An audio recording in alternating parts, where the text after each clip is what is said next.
अस्सलाम वालेकुम। सो success camp में तैमूर बिन नासिर ने क्वेश्चंस किए थे कुछ डिस्ट्रीब्यूटर्स के हवाले से, तो मैंने सोचा कि वीडियो में एक्सप्लेन कर दिया जाए। तो पहला क्वेश्चन था, distributor is carrying a brand, don't have all the products of that brand, many cases popular products on Amazon, same case with other distributors carrying the same brand.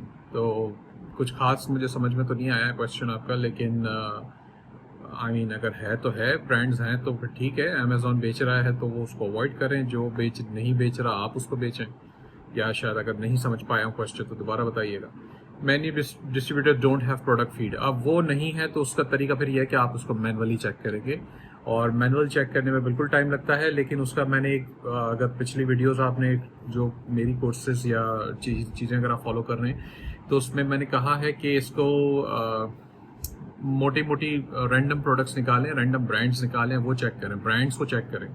Distributor के पास कौन कौन से ब्रांड्स हैं वो brands को check करें, और उससे आपको जो है वो ये फायदा होगा कि आपको समझ में आएगा कि अच्छा ये ब्रांड्स अच्छे मिल रहे हैं। अब प्रोडक्ट्स अगर अच्छी ब्रांड्स हैं तो फिर उसको डिग डीप करें, यानी कि उसमें और मजीद एंटर हो, उसमें उसकी और प्रोडक्ट्स निकाल के ढूंढना शुरू करें। देखें, एंड ऑफ द डे हमें काम कर रहे हैं, ठीक है। हम कोशिश जरूर करते हैं कि चीज़ों को ऑटोमेट करें और चीज़ों को हमारा वक्त बचाएं, लेकिन कहीं कहीं पे वक्त लग जाता है। लेकिन इसका तरीका ये होता है कि जब आपको ये पता हो कि अच्छा जी ये डिस्ट्रीब्यूटर अच्छा है, बेशक उसके पास फीड नहीं है लेकिन ये अच्छा है, इसके पास प्रोडक्ट्स अच्छी हैं बहुत सारी, तो फिर उसके लिए आप कोई अपना, अगर आप खुद नहीं करना चाह रहे तो आप कोई वर्चुअल असिस्टेंट असाइन करेंगे या कोई अपना टीम मेड या कोई पार्टनर्स को असाइन करेंगे कि वो उसको मैनुअली रिव्यू करे। तो ये एक तरीका हो सकता है। एक और सर्विस है जैसे टेक्निकल बकेट। तो टेक्निकल बकेट से क्या होता है कि वो आपको पूरा एक एक्स पाथ बना के आप बनवा सकते हैं, लेकिन उसमें खर्चे होते हैं। टेक्निकल बकेट, टेक्निकल आर्बिट्राज की सर्विस यूज करनी पड़ेगी, उसका कोई मेरे ख्याल से $70 या $80 पर मंथ का होलसेल का मॉड्यूल है, जिसमें आप उसको वेबसाइट्स के ऊपर रन करवा सकते हैं, और $30-40 का एक्स पाथ उसका बनेगा। तो वो उसमें लॉग इन भी हो जाएगा आपके डिस्ट्रीब्यूटर की साइट में और उसको एग्जीक्यूट भी करेगा। तो ये एक तरीका है, लेकिन जाहिर सी बात है आप सोचेंगे कि मैं $100-150 क्यों खर्च करूं जब मुझे यही नहीं पता कि प्रोडक्ट अच्छी है या नहीं। तो एग्जैक्टली उसके लिए फिर हम नहीं खर्च करते हैं, पहले हम उसको रिव्यू करते हैं। कुछ मैनुअली प्रोडक्ट्स हमें लगता है कि हाँ जी बहुत अच्छी हैं, इसकी प्रोडक्ट्स हैं इसके पास और सेलेबल हैं, प्रॉफिटेबल भी हैं, ब्रांड अलाउ भी कर रहा है, सारी चीजें जब पॉजिटिव होने लगती हैं फिर जाके हम सोचते हैं कि चलो जी खर्चा कर लेते हैं, $100-150 को परवाह नहीं, खर्च कर लो और इसके थ्रू काम कर लो। तो ये एक तरीका हो सकता है जो कि पॉसिबिलिटी है। अच्छा, दूसरा क्वेश्चन है आपका इसके बाद, distributors do have feed but it's for drop shipping program which is paid. इसको आप सिंपली इग्नोर कर सकते हैं। ऐसे डिस्ट्रीब्यूटर्स जो चार्ज कर रहे हैं मंथली फी वगैरह में, ये नॉर्मली इनके रेट्स बहुत बेहतरीन रेट्स ये आपको कभी भी नहीं दे पाएंगे, क्योंकि ये आप कमा ही आपसे वो मंथली फी में रहे। तो ये इनके पास रेट्स जो है वो अच्छे नहीं होंगे, या फिर ये डायरेक्ट ब्रांड से सोर्स नहीं कर रहे होंगे, ये इनके बीच में भी कोई मिडल मैन होगा। इसके अंदर ये भी चांसेस है कि ये कोई नॉन लेजिटिमेट सर्विस यूज कर रहे हो पीछे। तो मैं फिर ऐसे सप्लायर्स को, डिस्ट्रीब्यूटर्स को अवॉइड करता हूँ। Same product is listing on Amazon as well as distributors site with different. अच्छा, ये डिफरेंट यूपीसी का मैंने क्वेश्चन आपका पढ़ा था। ऐसा अक्सर होता है कि यूपीसी डिफरेंट होते हैं। अब देखें, आप हम किसी को भी कैद नहीं कर सकते। एक प्रोडक्ट है, उसका ओरिजिनल यूपीसी है 1 to 3 फॉर एग्जांपल, और वो अमेजोन पे लगा हुआ है, अमेजोन भी बेच रहा था, बेच के चला गया। अब किसी ने देखा मुझे बेचना है, मैं इसको पीपीसी करके चला दूंगा, उसने नया यूपीसी खरीदा उस प्रोडक्ट, फॉर एग्जांपल जॉनसन का बेबी लोशन है, तो उसने एक नया यूपीसी खरीदा उसके लिए। ये पहले के जमाने की बात है, अब नहीं होता ऐसा, पहले हो जाता था। तो उसने एक नया यूपीसी खरीदा 4, 5, 6, और उसको जॉनसन की वो लिस्टिंग वहां पे उसने नहीं बनाई। वैसे समझ लें कि सारी चीजें कॉपी कर ली उसने, उसमें नई लिस्टिंग अमेजोन पे बनाई और 4, 5, 6 नया यूपीसी लगाया और उसको चलाना शुरू कर दिया।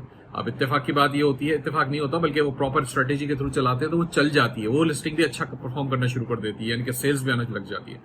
इसमें सीरियस मसला क्या है? सीरियस मसला ये है कि आप अमेजोन की पॉलिसी के खिलाफ काम कर रहे हैं, जिसमें ये कहा जाता है कि जी अगर फॉर एग्जांपल ये एक मेरे पास ये जीनियस का माउस है और ये माउस अगर एग्जैक्टली इसका जो भी ये यूपीसी कोड पीछे लगा हुआ है, अगर ये यूपीसी ये प्रोडक्ट एग्जैक्ट यही है तो मैं इसकी दूसरी लिस्टिंग ऑफिशियली नहीं बना सकता। ये अलाउड नहीं है। Amazon ने अगर पकड़ लिया इस बात को तो वो आपको डेफिनेटली फिर हार्ड टाइम, टफ टाइम देगा। तो लेकिन फिर भी करते हैं, स्पेशली जो ड्रॉप शिपर्स होते हैं वो बहुत करते थे ऐसा। लेकिन अब Amazon ने काफी ज्यादा चीजें इस पे स्ट्रिक्ट कर दी हैं। तो अभी भी आप फाइंड करेंगे चीजें, अगर एग्जिस्टिंग लिस्टिंग बनी हुई है, सेल हो रही है, डुप्लीकेट भी है, और आप उसके ऊपर FBA करते हैं, तो आप डायरेक्टली कसूरवार नहीं है, क्योंकि लिस्टिंग आपने नहीं बनाई। लिस्टिंग बनाने वाला जो सेलर होता है वो कसूरवार होता है, वो अगेंस्ट द पॉलिसी काम कर रहा है। अब फिर वही बात है कि बहती गंगा में हाथ धो लिया आपने भी, तो वो ठीक है, आप धो ले, उसमें कोई मसला नहीं है। अच्छा, फिफ्थ है आपका, potential brand has been found both on distributor and Amazon but all products are out of stock. तो अब आउट ऑफ स्टॉक का कुछ नहीं किया जा सकता, ब्रांड खुद ही आउट ऑफ स्टॉक बैठा है, तो फिर तो आप उम्मीदें बस फिर वही होगी, ब्रांड से बात करें कब तक नया स्टॉक आएगा। ब्रांड आपको उमूमन बता भी देते हैं कि एक्सपेक्टेड शिपमेंट है 2 हफ्ते में, 4 हफ्ते में, तो अपने पास रिमाइंडर सेट कर लें। जैसे हब स्पॉट हम यूज करते हैं, उसमें स्टेटस हम डाल देते हैं कि इस ब्रांड को अब मैं ये सप्लायर को मैं जो है वो 1 महीने बाद कांटेक्ट करूंगा, तो 1 महीने बाद या 1 महीने के बजाय 3 हफ्ते बाद, इस तरह से जस्ट कीप इन टच, उनको हेलो हाई करें, उनसे बात करें। देखें, फोन भी करते हैं ना, तो हम थोड़ा सा फ्रेंडली होना जरूरी है। फ्रेंडली नहीं होंगे तो चीजें टू द पॉइंट हर दफा बात काम नहीं आती हैं। फ्रेंडली होने से मतलब यह है कि आपने मौसम का हाल पूछ लिया, उसकी शादी कैसी गुजर रही है पूछ लिया, उसके घर में क्या चल रहा है पूछ लिया, तो that is how you get friendly with somebody. तो आप किसी का हाल अहवाल पूछते हैं, जैसे हम अपने जबान में भी करते हैं बात, तो हमें लगता है कि अगले बंदे को एहसास है, वो मुझसे अच्छी तरह बहुत घुल मिल के बात कर रहा है। तो इसी तरह से ये भी अंग्रेजों के लिए भी है। तो बहरहाल स्टॉक का मॉनिटरिंग, आपको थोड़ी सी मॉनिटरिंग इन द सेंस कि आपको अपडेट्स रखनी पड़ेगी, जस्ट कीप इन टच। इसके बाद है 6th आपका, potential product found and also available on both sides, Amazon distributor for example product is selling. हाँ, प्राइस की आपने बात की, देखें हीलियम 10 का जो FBA फी आपको बता रहा है वो तो मैं नहीं कह सकता। अब डिफरेंट टूल्स में 19-20 आ जाती हैं चीजें। रेफ सेलर भी मैं यूज करता हूँ, वो भी ठीक बताता है, हीलियम 10 भी ठीक बताता है एट सम पॉइंट।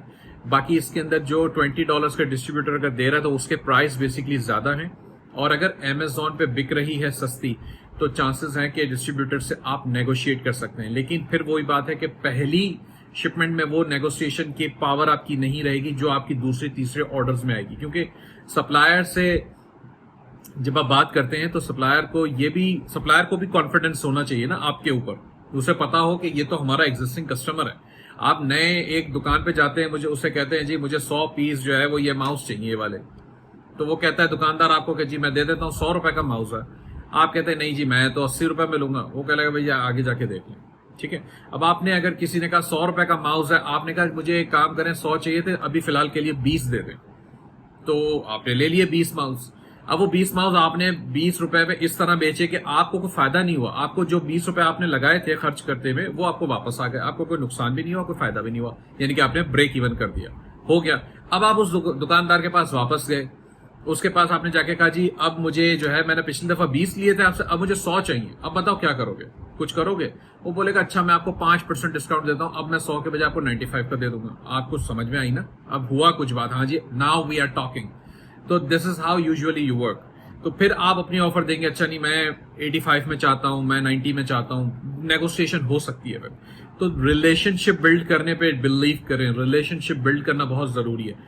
देखें, पहले अपना पैसा बनाना या अपना मकसद निकालना नहीं है, पहले सामने वाले को क्या चाहिए वो दें, पहले देने वाले बने, उसके बाद हासिल होगा, ठीक है। हमारा बिजनेस मॉडल क्या है कि हमें देना है, हम ब्रांड से बात करें तो हम उनको दे रहे हैं, क्या दे रहे हैं, हम वैल्यू दे रहे हैं, हम उनको सर्विसेज दे रहे हैं, हम उनको सपोर्ट दे रहे हैं, हम उनकी ब्रांड की वैल्यू इंप्रूव कर रहे हैं। तो these are the very important parts कि जब आप पहले देने वाले बनते हो तो वापस रिटर्न आपके पास खुद ही आना शुरू हो जाएगा, तो उसमें फिर परेशान होने वाली बात नहीं होती है। लेकिन हाँ यह है कि रिजल्ट्स हर जगह से एग्जैक्ट नहीं आएंगे, कहीं पे फायदा होगा कहीं पे नहीं होगा, it all takes give and take things. तो बिल्कुल इस बात पे ट्रस्ट करें और इसको आगे बढ़ाएं।